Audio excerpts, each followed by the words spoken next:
Hai guys, bersama dengan saya lagi, Anis dari Tech House. Untuk video kita pada kali ni, Anis akan ceritakan dekat korang tentang USB.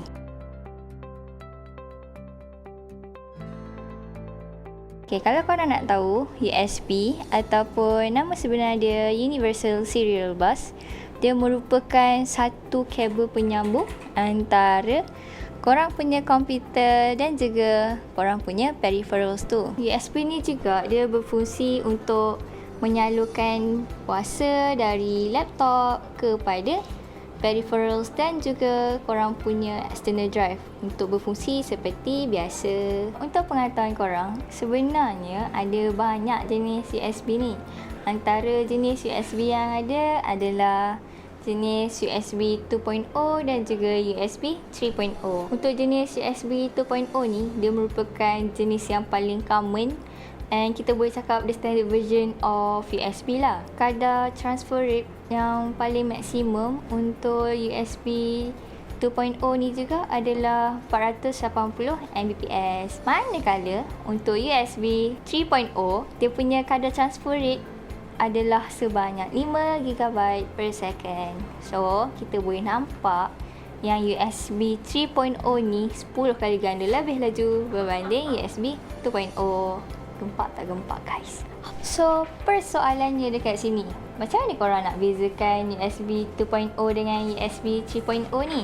Korang tahu tak yang korang boleh bezakan both of these berdasarkan physical appearance?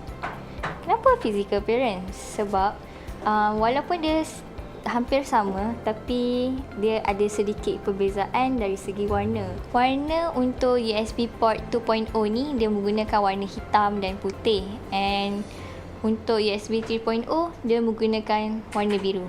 So korang boleh check korang punya USB port tu sama ada di warna hitam atau putih, atau tak pun warna biru, and korang dah tahu dah tu jenis apa. Lagi satu, untuk physical appearance ni, USB 2.0 dia ada 4 wire connector, tapi untuk USB 3.0 dia ada 9 wire connector.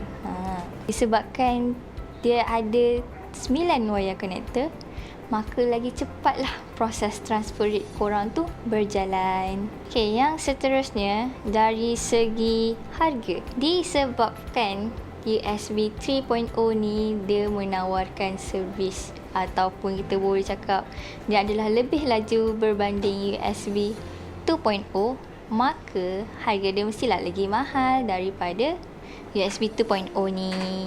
Okay, yang seterusnya adalah dari segi power management. Okay, kenapa power management? Untuk pengetahuan korang, USB 3.0 ni dia lagi efisien berbanding USB 2.0. Okay, untuk USB 3.0 ni juga dia menawarkan fast charging. So, kalau korang rasa korang nak charge handphone korang tu laju ke apa ke, korang gunalah USB 3.0. And one more thing, apa yang best lagi tentang USB 3.0 ni kan, dia boleh mengawal kuasa yang dia nak alirkan. And daripada sini, korang boleh nampak yang USB 3.0 ni lagi advance daripada USB 2.0. Sebab USB 2.0 dia tak ada advantage yang jenis macam ni. Okay, so yang terakhir sekali, finally, adalah dari segi compatibility. Kenapa compatibility? Sebab USB 3.0 ni dia lagi compatible berbanding USB 2.0. Kalau korang punya flash drive tu menggunakan USB 3.0 and korang nak cucuk dekat port USB 2.0, dia still akan jadi lambat. Sebab USB port 2.0 ni dia tak berapa nak compatible dengan jenis port yang lain. So dia still akan jadi lambat walaupun korang menggunakan flash drive 3.0. Okay, so itu saja untuk video kita pada kali ni. Tapi korang kalau nak tahu lagi tentang USB, korang kena tengok series ni sampai habis. Okay, bye.